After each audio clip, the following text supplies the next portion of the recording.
చాలా గొప్ప సినిమాకి నన్ను పిలిచి మాట్లాడమన్నందుకు నా జన్మ ధన్యంగా భావిస్తూ ఇంత గొప్ప సినిమా తీసినటువంటి నిర్మాత నారాయణ రెడ్డి గారికి, దర్శకుడు ఏటా గారికి, టెక్నీషియన్స్కి, మొత్తం అందరికీ, ముఖ్యంగా పాత్రికేయ మిత్రులకు, హే తమ్ముళ్ళరా మీరు మెయిన్ సక్సెస్ చేయాలి, శబాష్ మీకు. ఇక్కడ ఒక పెద్ద ఆయన ఉన్నాడు, ఆయన కామారెడ్డి ఎమ్మెల్యే గారు. కేసీఆర్ గారు ఓడిపోయారా? నేను షాక్. రియల్లీ రేవంత్ రెడ్డి గారు ఓడిపోయారా? మళ్ళీ షాక్. కామారెడ్డి బిడ్డ వెంకటరమణారెడ్డి గారు ఇద్దరి మీద గెలిచాడా? అమ్మని అమ్మ ఎవడైనా ఆయన చూడాలరా బాబు అనుకున్నా, నిజంగా చూడాలనుకున్నా. తెలుసో సార్, కానీ ఒక్కసారి చూడాలనిపించింది. ఈ రజాకార్ దయ వల్ల వారిని చూసా. శబాష్ వారికి. మన హార్మూర్ రెడ్డి గారు, మీ ఇద్దరు దెబ్బ వల్ల ఈవేళ నరేంద్ర మోడీ గారు, అమిత్ షా గారు తెలంగాణలో 5 ఎంపీలు 6 ఎంపీలు కూడా ఈవేళ ఏకంగా 15 ఎంపీలకి మేము సిద్ధం అని చేశారు మహానుభావ. ఓకే, వందనాలు మీకు, ధన్యవాదాలు మీకు. మిత్రులారా, ఫస్ట్ ఒక పాప ఎవరో సర్దార్ వల్లభాయ్ పటేల్ జిందాబాద్ ఉంది. శబాష్. అమ్మ ఎవరు? వై? బికాస్ భారతదేశంలో 567 పైగా సంస్థానాలుంటే ఆ రోజుల్లో ముఖ్యంగా కశ్మీర్, జునాగఢ్, ట్రావెన్కోర్, నిజాం స్టేట్, ఈ నలుగురు కూడా మేం భారతదేశంలో విలీనం కావు. Junagadh and Nizam state, we want to join in Pakistan. Travancore మేము సొంతంగా ఉండదలుచుకున్నాం. కశ్మీర్ మేము సొంతంగా ఉండదలుచుకున్నాం అని క్లాష్ వస్తే ఇండియా ముక్కలైపోద్దా, చిన్న భిన్నమైపోద్దా, ఏమైపోద్ది భారతదేశం అని తాపత్రయపడుతున్న దోషుల్లో లార్డ్ మౌంట్ బాటన్ నుంచి బ్రిటిష్ వాళ్ళందరూ కూడా బ్రిటిష్ రూల్ చేయకపోతే ఇండియా చెక్కలైపోద్దని ఎదురు చూస్తున్న తరుణంలో జవహర్లాల్ నెహ్రూ గారితో కొట్లాడిన ధీరాది ధీరుడు సర్దార్ వల్లభాయ్ పటేల్. అప్పుడు నెహ్రూ ప్రధానమంత్రి, సర్దార్ వల్లభాయ్ పటేల్ ఉప ప్రధాని, హోమ్ మినిస్టర్. మిస్టర్ నెహ్రూ, ఇప్పుడు కన్నా ఈ కన్నా మనం విలీనం చేయకపోతే we are going to lose our nation, Hinduism, country, India మొత్తం పోద్ది. నువ్వు చేస్తావా, నన్ను చేయమంటావా అని పటేల్ గారు అడిగితే నెహ్రూ అలగపూనాడు.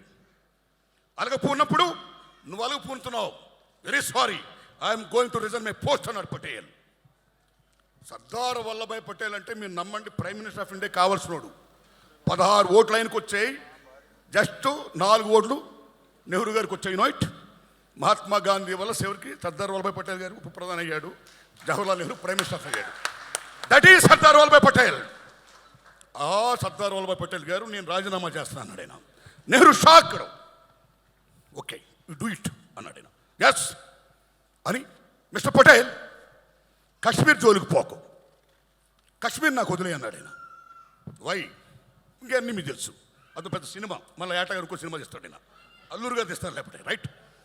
అప్పుడు మీరు నమ్మండి మిత్రులారా, నిజాం స్టేట్ని తెలంగాణ రైతాంగ సాయుధ పోరాటం, సుద్దాల అశోక్ గారు ఏం రాశాడు, ఈ తమ్ముడు భీమ్ ఏం పాటలు మ్యూజిక్ చేశాడు, భారతీ ఉయ్యాలు ఏం పాటలు ఇంకో తమ్ముడు రాశాడు. గొప్ప మ్యూజిక్ ఇచ్చావు భీమ్, నీ జన్మ ధన్యం. తెలంగాణ రజాకార్ మామూలు సినిమా కాదు ఇది, శబాష్ మ్యూజిక్, రైట్? నిజంగా నాకు ఎక్కడ అనిపిస్తుందంటే, గూడూరు నారాయణ రెడ్డి గారు, ఈ బిలాంగ్స్ టు బీజేపీ, రైట్? ఈ బీజేపీ వాళ్ళకి కొంచెం ఎర్ర జెండా అంటే కొంచెం ఎక్కడో చిన్న పీకుడు పెద్ద పీకుడే. కాబట్టి వాళ్ళని ఎందుకు మనం ఫోకస్ చేయాలి అనే భావం లేకుండా, సినిమా అంటే సత్యం, సత్యాన్ని చాటి తెప్పేది సినిమా. That is the greatest of Telugu film industry. భారతదేశంలో కదా ప్రపంచంలోనే చారిత్రాత్మక సినిమాలు తీయాలన్నా, పౌరాణిక సినిమాలు తీయాలన్నా, సోషల్ తీయాలన్నా, ఇలాంటి హిస్టారికల్ ఫిల్మ్ తీయాలన్నా తెలుగు గడ్డ. That is the greatest of Telugu. సత్యం జనాన్ని చెప్పడం. అందులో ఈవేళ గూడూరు నారాయణ రెడ్డి గారు ఈ రజాకార్ సినిమా తీయడం ఆషామాషి కాదు, నిజంగా గట్స్ కావాలి.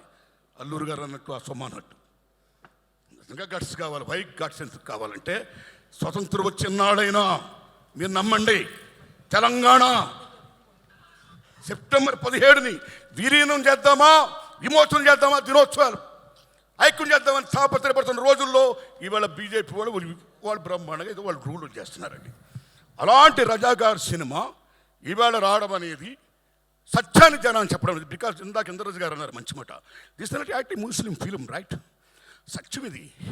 But Muslim state, Mir Osman Ali Khan, Kasim Razvi, Sardar Vallabhbhai Patel ముగ్గురు బ్రహ్మాండమైన యాక్టర్ని ఏటగారు పెట్టాడు. నేను శభాష్, అచ్చు అలాగే ఉన్నారు వాళ్ళు.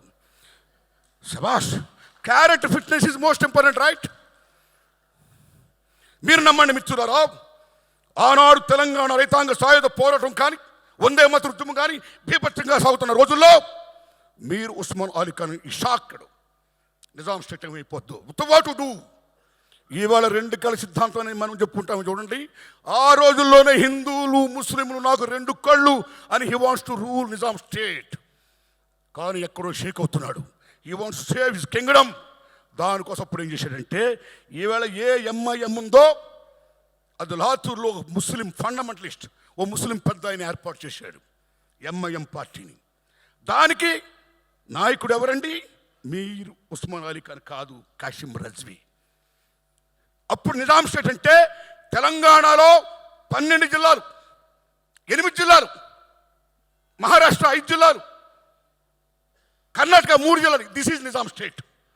అప్పుడు కాసిం రజ్వీని పిలిపించి, నా సామ్రాజ్యాన్ని నువ్వు కాపాడు, ఏం చేస్తావు చెయ్యన్నాడు ఆయన.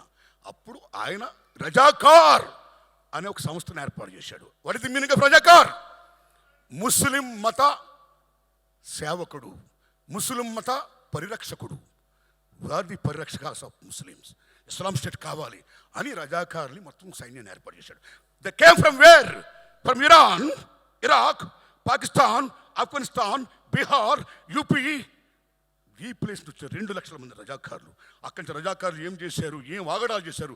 ఆ రోజుల్లో, ఆ 10 ఏళ్లలో ఈవేళ తెలంగాణ గుండెకాయని ఎలా గుణపాలతో గుచ్చారు, తెలంగాణ గుండెల మీద ఎలా కుంపట పేల్చారు, తెలంగాణ తెలని భాషని, సంస్కృతిని, సమస్తాన్ని కూడా ఎలా పిప్పు చేశారు అనేది మన తమ్ముడు ఆల్రెడీ సినిమాలో చూపించాడు.